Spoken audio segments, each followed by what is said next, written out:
La serre de Guy de Maupassant, lu par Plume d'encre pour audiocité.net. Monsieur et madame Le Rebours avaient le même âge. Mais monsieur paraissait plus jeune, bien qu'il fût le plus affaibli des deux. Ils vivaient près de Nantes, dans une jolie campagne qu'ils avaient créée après fortune faite, en vendant des rouenneries. La maison était entourée d'un beau jardin contenant basse-cour, kiosque chinois et une petite serre tout au bout de la propriété. Monsieur Le Rebours était court, rond et jovial, d'une jovialité de boutiquier bon vivant. Sa femme, maigre, volontaire et toujours mécontente, n'était point parvenue à vaincre la bonne humeur de son mari. Elle se teignait les cheveux, lisait parfois des romans qui lui faisaient passer des rêves dans l'âme, bien qu'elle affectât de mépriser ces sortes d'écrits. On la déclarait passionnée, sans qu'elle eût jamais rien fait pour autoriser cette opinion. Mais son époux disait parfois « Ah, ma femme, c'est une gaillarde !» avec un certain air entendu qui éveillait des suppositions. Depuis quelques années, cependant, elle se montrait agressive avec monsieur Le Rebours, toujours irritée et dure, comme si un chagrin secret et inavouable l'eût torturée. Une sorte de mésintelligence en résulta.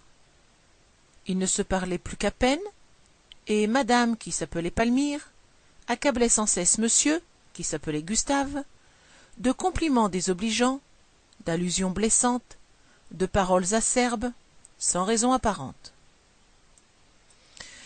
Il courbait le dos, ennuyé, mais gai quand même, doué d'un tel fond de contentement qu'il prenait son parti de ses tracasseries intimes.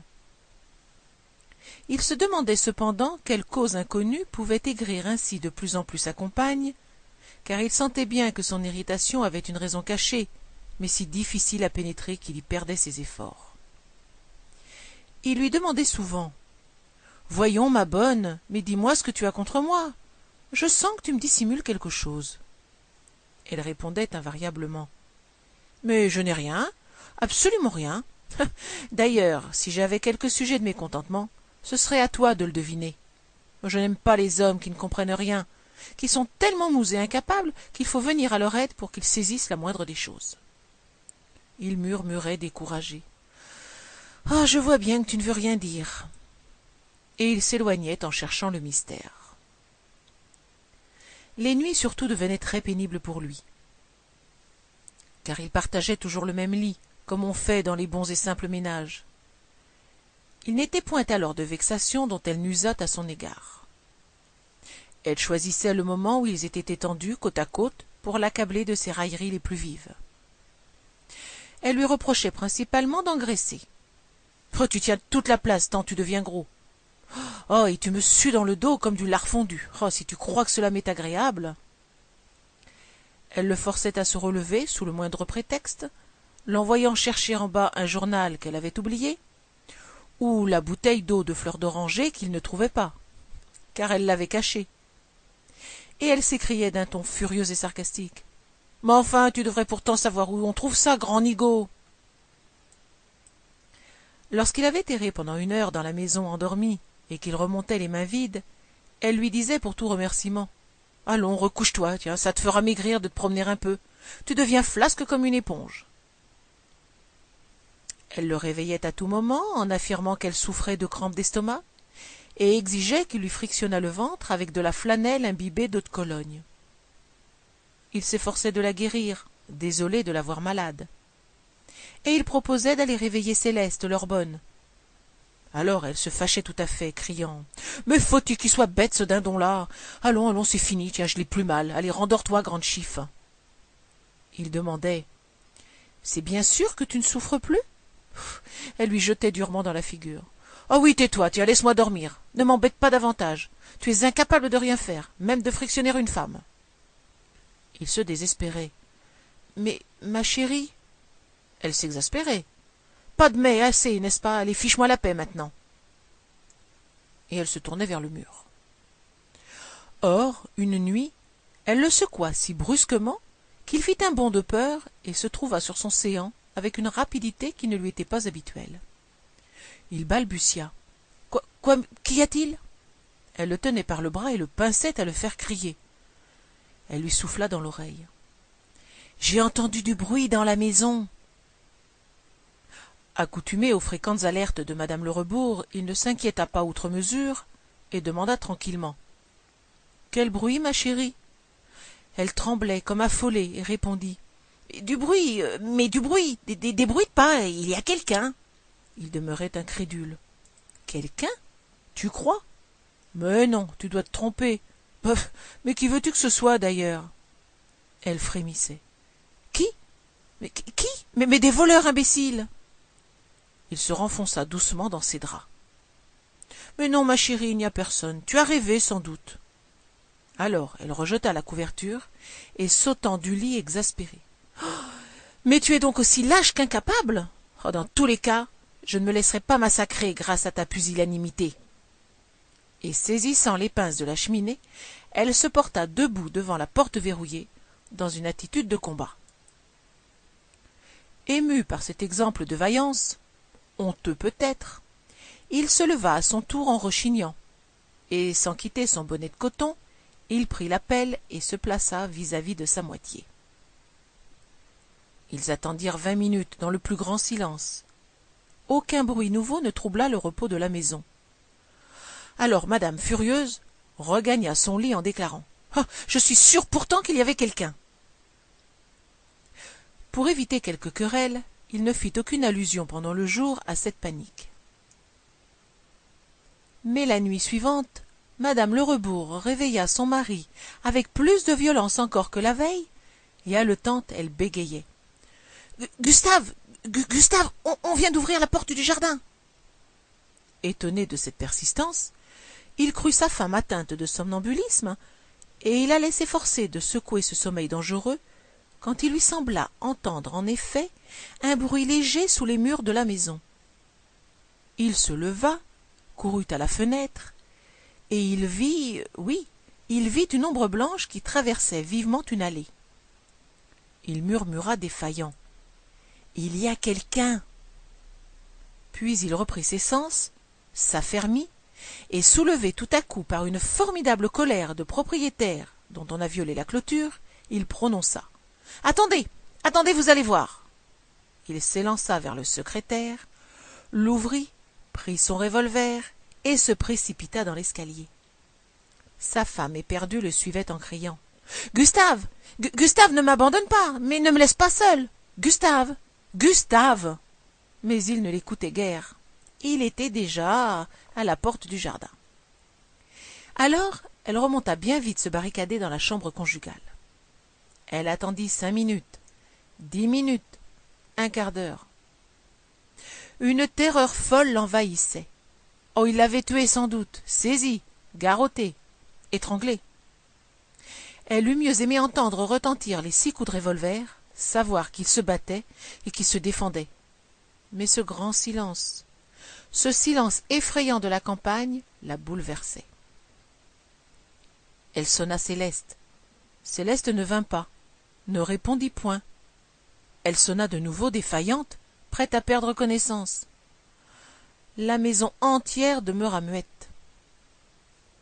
Elle colla contre la vitre son front brûlant, cherchant à pénétrer les ténèbres du dehors. Elle ne distinguait rien que les ombres plus noires des massifs à côté des traces grises des chemins. La demie de minuit sonna. Son mari était absent depuis 45 minutes. Elle ne le reverrait plus. Oh non, non, certainement elle ne le reverrait plus. Et elle tomba à genoux en sanglotant. 2 coups légers contre la porte de la chambre la firent se redresser d'un bond. Monsieur Lerebourg l'appelait. « Ouvre donc, Palmyre, c'est moi !» Elle s'élança, ouvrit, et debout devant lui, les poings sur les hanches, les yeux encore pleins de larmes. « Mais d'où viens-tu, sale bête ? Ah, tu me laisses comme ça, crever de peur toute seule. Tu ne t'inquiètes pas plus de moi que si je n'existais pas. » Il avait refermé la porte, et il riait comme un fou, les 2 joues fendues par sa bouche, les mains sur son ventre, les yeux humides. Madame le Rebours, stupéfaite, se tut. Il bégayait. Ah, c'était Céleste qui avait un rendez-vous dans la serre. Si tu savais ce que j'ai vu. Elle était devenue blême, étouffant d'indignation. Hein? Tu dis? Céleste? Chez moi? Dans ma maison? Dans ma serre? Et tu n'as pas tué l'homme? Un complice? Tu avais un revolver et tu ne l'as pas tué? Chez moi? Chez moi? Elle s'assit n'en pouvant plus. Il battit un entrechat, fit les castagnettes avec ses doigts, claqua de la langue et riant toujours. Oh, si tu savais, mais si tu savais! Et brusquement, il l'embrassa. Elle se débarrassa de lui, et la voix coupée par la colère. Je ne veux pas que cette fille reste un jour de plus chez moi, tu entends? Pas un jour, pas une heure. Quand elle va rentrer, nous allons la jeter dehors. Monsieur le Rebours avait saisi sa femme par la taille et lui plantait des rangs de baisers dans le cou. Des baisers à bruit, comme jadis. Elle se tut de nouveau, percluse d'étonnement. Mais lui, la tenant à plein bras, l'entraînait doucement vers le lit. Vers 9h30 du matin, Céleste, étonnée de ne pas voir encore ses maîtres qui se levaient toujours de bonne heure, vint frapper doucement à la porte. Ils étaient couchés, et ils causaient gaiement côte à côte. Elle demeura saisie et demanda. « Madame, c'est le café au lait. » Madame le Rebours prononça d'une voix très douce. « Apporte-le ici, ma fille. Nous sommes un peu fatigués, nous avons très mal dormi. » À peine la bonne fut-elle sortie, que monsieur le Rebours se remit à rire en chatouillant sa femme et répétant. « Oh, si tu savais, mais oh, si tu savais !» Mais elle lui prit les mains. « Voyons, reste tranquille, mon chéri. Si tu ris tant que ça, tu vas te faire du mal. » Et elle l'embrassa doucement sur les yeux. Madame le Rebours n'a plus d'aigreur. Par les nuits claires, quelquefois, les deux époux vont, à pas furtifs, le long des massifs et des plates-bandes jusqu'à la petite serre au bout du jardin. Et ils restent là, blottis l'un près de l'autre contre le vitrage, comme s'ils regardaient au-dedans une chose étrange et pleine d'intérêt. Ils ont augmenté les gages de Céleste. Monsieur le Rebours a maigri.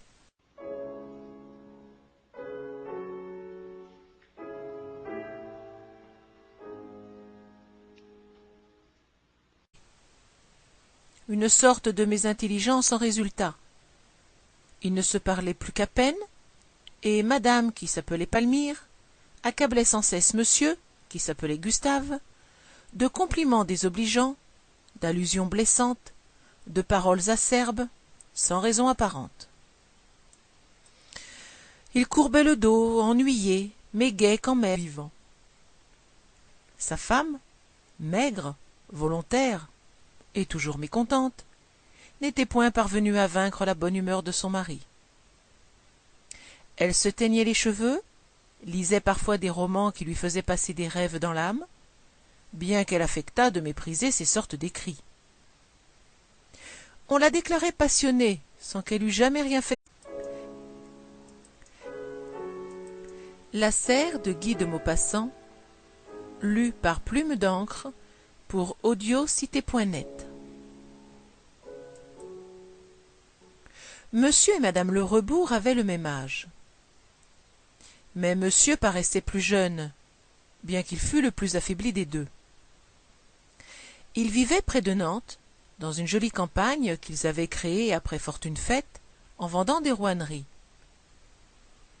La maison était entourée d'un beau jardin, contenant basse-cour, kiosque chinois, et une petite serre tout au bout de la propriété.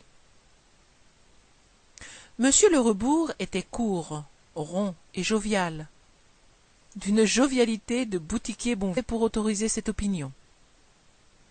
Mais son époux disait parfois « Ah, ma femme, c'est une gaillarde !» avec un certain air entendu qui éveillait des suppositions. Depuis quelques années cependant, Elle se montrait agressive avec monsieur le Rebours, toujours irritée et dure, comme si un chagrin secret et inavouable l'eût torturée.